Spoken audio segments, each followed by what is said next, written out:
네, 오늘 부활절을 맞아서 창세기 46장에 있는 말씀으로 죽었으나 죽지 않는 부활이라고 하는 제목으로 여러분들과 말씀을 나누려고 합니다. 저희 교회는 젊은 분들이 많아가지고 이런 질문은 적절하지 않을 수 있다고 생각이 들지만, 여러분은 죽을 때 어떻게 죽고 싶습니까? 어느 날인가 잠을 자다가 아침에 안 일어나서 깨어보니 죽었다고 하는 그런 마지막이 되고 싶습니까? 아니면 노년의 병에 걸려서 몇 년을 늘 병원에 들락날락거리다가 어느 날 죽기를 바랍니까? 한국을 비롯한 동양의 많은 사람들은 다 전자를 원한다고 합니다. 그런데 프랑스를 비롯한 유럽의 대부분의 사람들은 압도적으로 후자를 원한다고 하죠.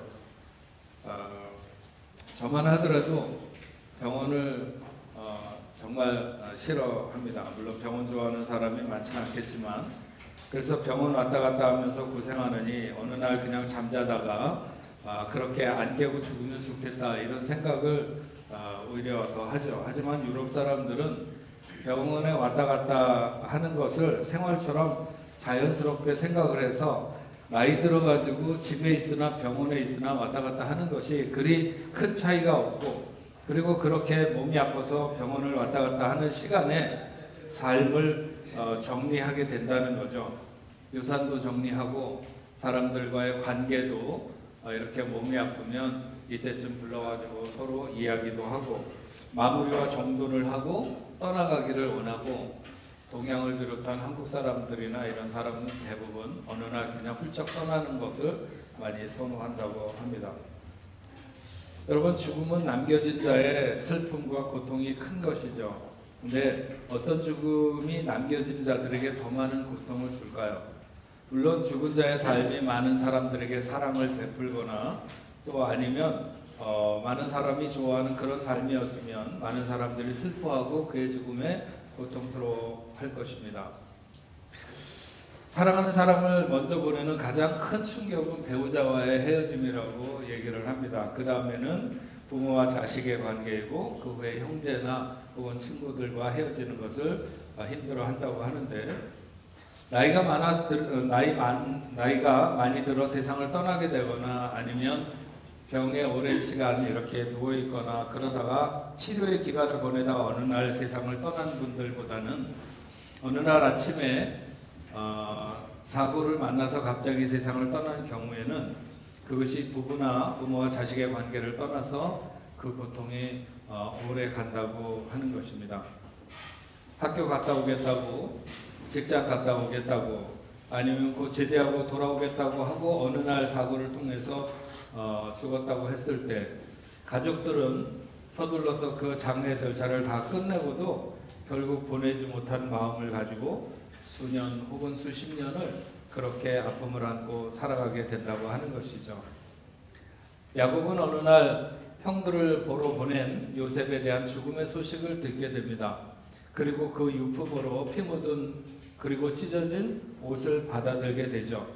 요셉의 죽음을 받아들이기 위한 야곱의 고통이 시작된 것입니다.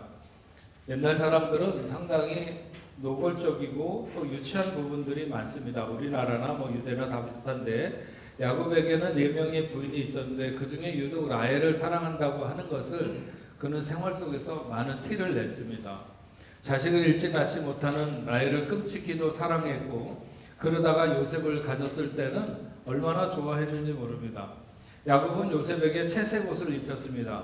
그것은 자기의 많은 아들들 중에서 그로 하여금 후계자로 삼겠다고 하는 표시나 마찬가지입니다. 다른 자식들이 느끼는 불평등의 감정, 이런 것은 아랑곳 하지 않고 요셉을 사랑했고 그에 대한 특별한 대우를 했습니다. 특히 그가 그토록 사랑했던 라헬이 죽고 난 이후로 야곱이 요셉에 대한 사랑은 더더욱 심했고 더욱 귀하게 여겼습니다. 형들이 있는 곳에 다녀오도록 보냈는데 돌아오지 않아서 걱정하고 있던 차에 돌아온 다른 자식들의 손에 들려진 피묻고 찢겨진 그의 채색 옷을 보았을 때 야곱은 세상이 무너지는 듯한 슬픔을 맛보게 되고 절망의 깊은 나락으로 떨어지게 됩니다. 요셉은 분명히 죽은 것입니다. 혹시 안 죽고 어디엔가 살아있을지도 모른다, 이렇게 생각하기는 어렵습니다. 혹시라도 피 묻은 옷만 없었어도 일말의 기대를 걸어볼 수 있었는지 모르겠지만 그 죽음의 증거는 마치 눈에 보이는 앞에서 급류에 휩쓸려서 떠내려간 자식을 본 것이나 마찬가지였죠. 야곱은 온갖 자책을 다하면서 세월을 보내게 됩니다. 왜 아직도 한참 어린 아이를 어디 있는지도 모르는 그의 형들에게 보냈을까를 비롯해서 그렇게 평소에 잘 해주었으면서도 못해주고 섭섭하게 한 것까지 후회 아닌 것들이 아무것도 없었습니다. 그러나 그렇게 지독한 슬픔의 나락에 떨어져서 헤어나올 줄 모르고 있어도 젊은 자식은 살아서 돌아오지 않았습니다. 요셉이 애굽에 팔려가서 보디발의 집과 감옥에서 생활하는 그 성정으로 보았을 때 그 17살 나이에도 아버지에게 얼마나 효심이 깊은 자녀였으며 모든 면에서 아버지 마음에 쏙 드는 아들이었을까 하는 것은 우리가 충분히 짐작할 수 있습니다. 그렇게 사랑스러웠던 것만큼 아버지 야곱의 상실감은 컸고 그의 죽음을 받아들이는 고통은 심했습니다. 한동안 정신 나간 사람처럼 그 누구가 위로를 해도 그것을 거절하고 오직 하루하루 지나는 시간 속에 마치 잘 이해되지 않는 추상화와 친해지듯이 그렇게 자식의 죽음의 사실을 온몸으로 받아내고 있었습니다. 그렇게 10년이 지났고 그렇게 20년이 지났습니다. 세월의 약에 딱지가 앉은 것이죠. 받아들이고 싶지 않은 현실을 받아들일 수밖에 없는 시간으로 흘렀습니다. 야곱은 그 모든 날에 그의 고통의 냄새를 묻히면서 그렇게 20년 이상의 시간을 보내게 됩니다. 그런데 어느 날 애굽에 쌀을 사러 두 번째 내려갔던 자식들이 돌아와서 야곱에게 요셉이 살아있음을 알렸습니다. 믿을 수 없는 소식이죠. 충격으로 따지면 아마 요셉이 죽었다는 소식이 전해졌을 때보다 더 충격이었을 것입니다. 이미 20년 전에 야곱은 요셉을 자신의 가슴에 묻었습니다. 거기밖에는 묻을 곳이 없었습니다. 야곱의 다른 아들들은 모두 공범이었기 때문에 그렇고 야곱의 다른 아내들도 자기가 낳은 자식이 아니었기에 안타깝다고 말은 할 수 있어도 그들의 가슴을 내어주는 것은 아니었습니다. 요셉의 동생 베냐민이 슬퍼했지만 그는 아직 어렸기 때문에 그 슬픔이 오래가지는 않았을 것입니다. 하인들도 물론 안타까워는 했겠지만 그것이 야곱에게 위로가 될 리는 없었을 것입니다. 오로지 모두 그 슬픔은 야곱의 몫이었고 요셉이 묻힐 곳은 그의 아버지 야곱의 가슴밖에는 없었습니다. 그런데 요셉이 살아있다니. 이번에도 야곱은 믿지 않을 수 없는 증거가 있었습니다. 애굽의 왕이 아니라면 보낼 수 없는 마차와 수많은 선물들, 그리고 모든 자식들이 요셉이 살아있다고 자기들이 만난 확신을 내비칠 때 야곱은 자기 생애의 가장 쇼킹한 일을 받아들여야만 했습니다. 이제 흉년이 시작되었을 뿐 아직도 5년이나 전혀 농사를 지을 수 없는 시기간이 될 것이라고 하면서 온 가족을 데리고 애굽으로 내려오라고 하는 요셉의 말을 듣고 야곱의 온 식구들은 애굽으로 내려가게 됩니다. 오늘 본문 말씀은 그렇게 내려온 야곱이 요셉을 만나는 장면이죠. 야곱은 참 이런 경우가 그의 형 에서와의 만남도 굉장히 드라마틱하고 감동적이죠. 하지만 그 형과의 만남에는 두려움이 깔린 만남이었습니다. 과연 형이 나에게 어떻게 나올지 모르는 야곱은 그 만남에 두려움이 가득했습니다. 그러나 오늘 야곱이 요셉을 만나는 것은 단지 죽었다가 살아 돌아온 아들을 만나는 아버지가 자식을 만나는 만남만이 아니라 22년을 어느 순간에도 생각만 해도 눈물이 날 수밖에 없는 그런 그리움으로 보낸 아들이 아버지를 만나는 만남이 함께 이루어지는 시간이라고 하는 것이죠.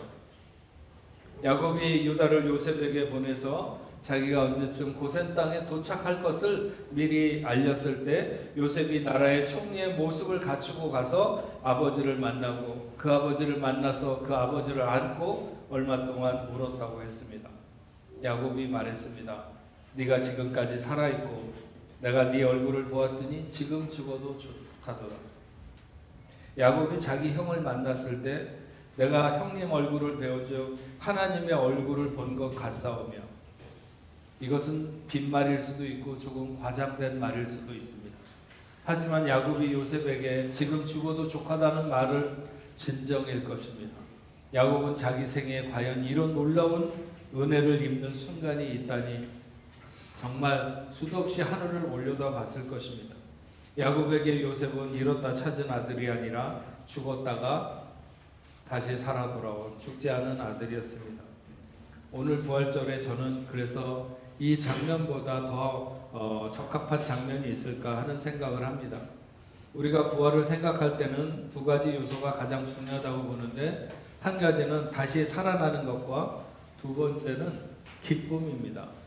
사람들이 부활에 대해서 더 많이 밀착된 감정을 갖지 못하는 것은 다시 살아나기 위해서는 일단 죽어야 되는데 자기의 죽음을 그렇게 실감나게 받아들이기가 쉽지 않다는 것이죠. 성경에 죽었다가 다시 살아난 사람 중에 나사로가 있는데, 이 나사로는 자기가 다시 살아난 것에 대해서 얼마나 감격스러웠는지 또 감사가 얼마나 넘쳤는지에 대해서 성경에 잘 묘사되어 있지 않습니다. 그는 죽음에서의 부활보다는 어쩌면 죽을 뻔한 병에서 노임받는 정도로 받아들이지 않았을까 하는 생각을 해봅니다. 우리가 죽지 않는 이상 살아 돌아온다고 하는 것에 대한 것은 정말 가까운 이들의 죽음을 통해서 한 절반 정도에 대한 감정을 느끼고 나머지 반은 언젠가 우리가 죽었다가 부활하는 그날에 알게 될 것입니다. 그런데 야곱은 분명히 죽었지만 하루 이틀 죽은 것도 아니고 1년 2년 죽은 것도 아니고 20년 이상을 그렇게 매일 조금씩 죽어서 그의 죽음이 확정된 자리에서 살아 돌아오는 아들을 보게 되는 것이죠. 그는 실제적인 죽음보다 더 짙은 죽음의 자리에서 부활한 아들을 만나고 있는 것입니다. 또한 부활에서 빼놓을 수 없는 요소가 있다면 그것은 기쁨일 것입니다. 여러분, 누가 살아난다고 다 기쁠까요? 그렇지 않죠. 정말 꼴도 보기 싫은 원수가 부활한다? 다시 가서 받는 거죠. 못 일어나도록. 그건 기쁨이 아니라 오히려 끔찍한 것입니다. 정말 보고 싶은 사람이 다시 살아 돌아왔을 때 거기에 부활의 기쁨이 있는 거죠. 야곱은 자기가 그토록 사랑하는 아내 라헬이 죽었을 때도 요셉이 죽었다고 하는 순간처럼 그렇게 처절하게 슬퍼하지는 않았어요.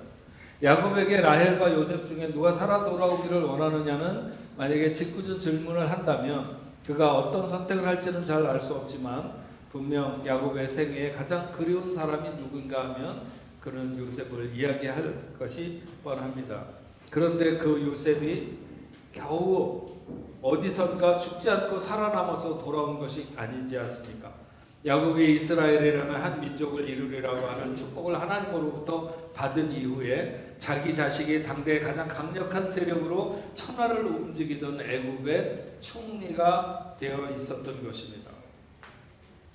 총리도 사실 요즘 같으면 언제 잘릴지도 모르고 영국의 어떤 총리는 며칠 하다가 금방 내려오게 되기도 하고 그랬는데 이 총리는 왕보다 더한 권한을 가진, 그가 아니면 그들이 겪고 있는 난관을 뚫고 나갈 길이 없어서 온 나라가 그를 바라보며 그를 따르고 있는 그 엄청난 권위와 영광을 가진 그런 아들로 돌아온 것입니다. 얼마나 기뻤을까요? 저같이 이렇게 심장이 좀 약한 사람은 아마 심장마비로 만나기도 전에 죽었을지도 모릅니다. 죽었지만 죽지 않고 다시 만난 것만 해도 엄청난 기쁨인데 그 아들이 도달해 있는 위치를 생각하면 너무 놀라운 것입니다. 정말 오래전에 그 아들이 꿈을 꾸고 가족들에게 말했을 때 그 아버지는 그 아들을 야단치면서 그러면 우리 모두가 너에게 절을 하겠다는 것이냐라고 하면서 야단을 치면서도 그 꿈을 가슴에 담아두었다고 그랬는데 아마도 이렇게 성취시켜 주시는 하나님의 은혜가 얼마나 놀라운가 하는 것을 그 순간에 기억했을 것입니다. 여러분, 조금 전에도 영화 보여주었지만 주님의 부활은 그의 죽음으로부터 시작되었습니다. 공생의 마지막 부분으로 갈수록 많은 사람들이 예수님을 따라다녔죠. 예수님의 제자들, 그들은 자신의 생업을 내던지고 예수를 따르던 사람들이었습니다. 그런데 죽음의 그림자가 덮이기 시작하자 가룟 유다는 그 무게를 견디지 못하고 예수를 팔고 예수와 함께 승선했던 배에서 뛰어내린 것입니다. 예수님이 자신에게 수 없는 고난이 있을 것이라고 제자들에게 말을 했었지만 제자들은 그래도 그렇게 능력이 많으신 분이 못 이길 고난이 어디 있겠는가 쯤으로 생각했을 것입니다. 그런데 그분의 죽음은 그를 따르던 모든 사람들에게 엄청난 충격을 안겨주었습니다. 예수를 바짝 따르던 그의 제자들조차 그의 죽음을 어떻게 드려야 하는지 정말 진공 상태에 빠진 듯이 공황장애가 일어났을 것입니다. 분명히 물과 피를 다 쏟으시고 십자가에서 고개를 떨구고 죽는 것을 제자들은 목격했습니다. 결코 하늘의 천군과 천사가 동원되어 예수를 죽이고자 하는 사람들에게 대한 일벌백계는 일어나지 않았습니다. 예수는 그렇게 죽은 것입니다. 예수님이 무덤에 머물던 3일, 그 죽음을 받아들여야 했던 3일, 비록 길지는 않았지만 그 짧은 시간 그들이 가졌을 침묵의 무거움이나 절망의 담소들, 우리는 모두 자기 자리로 돌아가야 하는 것이 맞을 것 같다고 하는 결론. 그런데 제3일에 마치 22년 만에 죽음에서 돌아온 요셉처럼 지금까지 한 번도 경험해보지 못한 온 인류의 부활의 첫 열매가 열리게 된 것입니다. 죽은 자를 위하여 향품을 바르려고 찾아갔던 여인들을 비롯해서 무덤에 다녀오는 자들마다 예수 사셨다 소리를 지르며 뛰어드는 모습 속에 부활의 첫 아침은 제자들의 가슴이 진정될 수 없는 놀라움과 기쁨으로 쿵쾅거렸습니다. 예수를 따라다니며 수많은 병자들이 낫는 것도 봤고 또 더러는 죽은 자들이 살아나는 것도 보았지만 그날 예수의 부활은 기쁨이라기보다는 오히려 승리라고 외치고 싶었을 것입니다. 예수가 살아나시다니. 우리는 오늘 야곱이 죽은 줄로만 알았던 요셉을 만나는 날의 감격과 비교할 수 없는 그런 날을 대하고 있는 것입니다. 요셉이 죽었다가 다시 살아 돌아왔다 하더라도 그것이 우리와 무슨 상관이 그렇게 있겠습니까? 요셉이 애굽의 총리가 되어서 돌아왔다고 한들 그게 우리와 무슨 상관이 있겠습니까?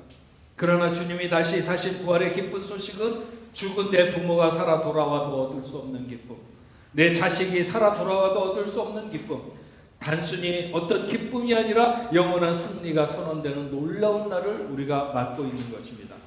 만약 오늘이 우리에게 없었더라면 우리의 소망, 우리의 열심, 우리의 헌신 그 모든 것이 다 헛될 뿐입니다. 그러나 주님이 죽음에서 부활 소망이 되셨기에 우리의 삶도 소망이 있고 우리의 삶에도 기쁨이 있는 것이죠. 오늘은 성만찬을 하는 날입니다. 예수의 피를 마시고 예수의 살을 먹는 자는 죽어도 살겠고 영원히 죽지 아니하리라 하셨습니다. 예수는 죽었으나 죽지 않는 부활을 이루었고 자신의 몸과 피를 주어 영원히 사는 생명의 길을 열어놓으셨습니다. 그래서 예수 부활을 모르는 자들, 그들은 살은 것 같으나 실상은 죽은 자들입니다. 우리가 부활절에 반드시 기억해야 되는 가장 중요한 것이 있다면 그것은 예수 부활의 증인이 되어 죽은 자를 일으키는 것입니다. 우리가 죽어서 누구를 일으키라고 말하고 있는 것이 아닙니다. 죽은 자 가운데 살아나신 예수를 전해서 예수로 죽은 자를 일으키게 하는 것입니다. 우리가 유일하게 살아서 부활을 경험할 수 있는, 부활을 체험할 수 있는 길이 있다면 그것은 예수만이 부활이요 생명인 것을 전해서 죽은 자들이 살아 역사하는 그것을 볼 때 우리는 부활을 체험하게 됩니다. 요셉을 애굽에 팔았던 형들은 자기 아버지에게 요셉이 살아있다는 것을 전하는 것이 두려웠을까요? 그랬을 것 같습니다. 하지만 살아있다는 소식을 막을 수는 없었던 것이죠. 그 소식을 들었을 때 자기 아버지가 얼마나 놀라고 좋아할 것을 알았기 때문입니다. 부활 생명의 소식은 세상 모든 절망을 덮습니다. 부활 생명 소식은 세상의 모든 두려움을 덮습니다. 부활은 부활을 전하는 자만이 체험하게 되어 있습니다. 부활은 부활을 전하는 자에게만이 생명이 되는 것입니다. 사랑하는 성도 여러분, 우리 죽음의 문제, 우리 절망의 문제, 우리 고통의 문제, 예수 부활이 다 짊어지시고 새로운 길을 여셨습니다. 그런 부활의 주님을 찬양하는 저와 여러분들이 될 수 있기를 바랍니다. 우리 같이 주 하나님 독생자 예수 같이 찬양하겠습니다.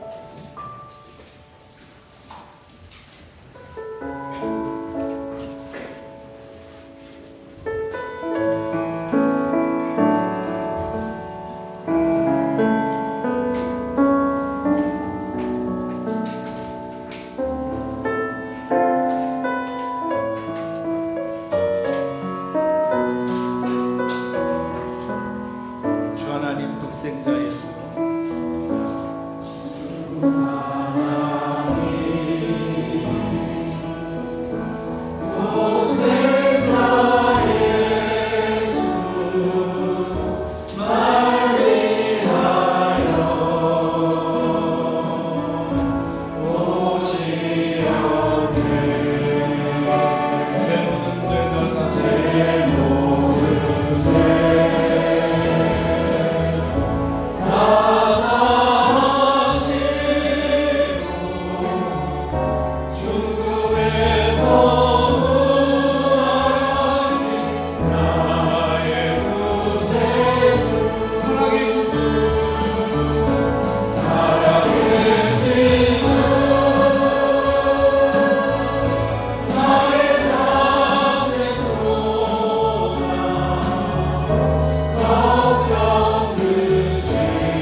하나님 아버지 감사합니다.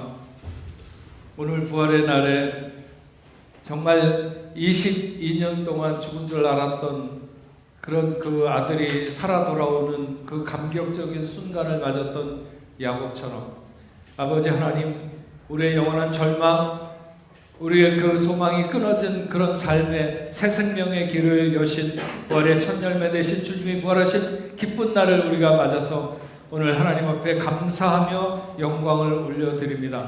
또 이 시간에는 성만찬을 통해서 우리가 생명의 떡을 먹고 또 생명의 음료를 마시는 귀한 시간을 가져사오니 우리가 반드시 주님이 부활하시는 그 부활과 더불어 함께 새로운 생명으로 날 것을 믿습니다. 아버지 하나님, 그 복된 삶을 놓치지 않고 끝까지 살아가는 저희들 다 될 수 있도록 주님 도와주옵소서. 오늘 하나님 앞에 나올 때 귀한 예물 올려드립니다. 부활의 예물과 또 11조 감사헌금, 목적헌금, 주일헌금, 선교헌금 여러 가지 하나님 앞에 올려드리는 이 예물들이 하나님의 나라, 하나님의 뜻을 위하여 사용될 수 있도록 주여 도와주시옵시고 우리가 이 땅에서 무엇을 하며 어떻게 살아가든지 하나님께서 살피시고 인도하시는 하나님의 복 가운데 살아가는 저희들의 삶이 되도록 주님 도와주옵소서. 흩어져 있는 모든 선교지마다 주님 함께하여 주시옵시고 그들에게 하나님의 놀라운 은혜가 넘치도록 주여 도와주옵소서. 오늘 하나님 앞에 나와 예배드리는 홍나오, 최영옥, 조소영, 유환희, 제상훈 그리고 그 가족들 아버지 하나님 어떤 아버지 하나 이유로 이 자리에 머물고 있든지 하나님 저들과 함께하여 주시옵시고 하나님의 사랑받는 자녀들로 하나님의 복이 늘 저들의 삶을 추적하는 귀한 역사가 있도록 주님 인도하여 주시옵소서. 오늘은 4월의 두 번째 주일 치유주일입니다. 병들고 아버지 아픈 하나님의 사람들 하나님은 아버지 하나님 우리가 모두 다 아버지 안에 건강해서 마음껏 뛰며 기뻐하며 하나님을 찬양하고 하나님 앞에 영광 돌리는 삶을 살기를 원하는 줄 믿습니다. 아버지 하나님 이 시간 어떤 질병을 가지고 있든지 주님 말씀하여 주시어서 모든 질병이 물러가고 깨끗이 회복되는 귀한 역사가 있도록 주여 도와주시옵소서. 연약한 자들을 강하게 하여 주시옵소서. 아버지 하나님 머리끝부터 발끝까지 아버지 하나님 저들의 피부에서부터 속 깊은 곳까지 인생이 손댈 수 없는 부분이라 할지라도 주님 이 시간 역사하여 주시어서 예수 이름으로 명하시사 모든 질병이 물러가고 강건해지게 하여 주시옵소서. 예수의 이름으로 명하노니 예수의 이름으로 명하노니 모든 질병이 떠날지어다 떠날지어다 떠날지어다. 아버지 하나님 악한 역사로 아버지 하나님 귀신의 역사로 저들을 흔들지 못하도록 저들을 두렵게 하거나 아버지 하나님 겁을 먹게 하는 모든 세력들로부터 저들을 안전하게 보호하여 주시옵소서. 또한 아버지 하나님 저들이 하나님 앞에 소원하고 있는 소원이 있는 줄로 믿습니다. 그 소원을 이루어 주시어서 감사하며 감격하며 찬양하며 영광 돌릴 수 있는 귀한 자녀들 다 되도록 주여 도와주시옵소서. 돌아가는 발걸음 함께 하시고 다음 주일에 다시 모여서 하나님을 예배하는 시간까지 저들과 동행하여 주옵소서. 이제는 우리 주 예수 그리스도의 은혜와 하나님 아버지의 크신 사랑과 성령님의 감화 감동으로 교통하심이 오늘 하나님 앞에 나와 예배하는 당신의 사랑하는 자녀들과 저들의 가정과 직장과 두군 고국 위에 세계 만방에 흩어져 복음을 전하는 모든 선교사들과 사역지 위에 이제로부터 영원토록 함께 있을지어다. 아멘.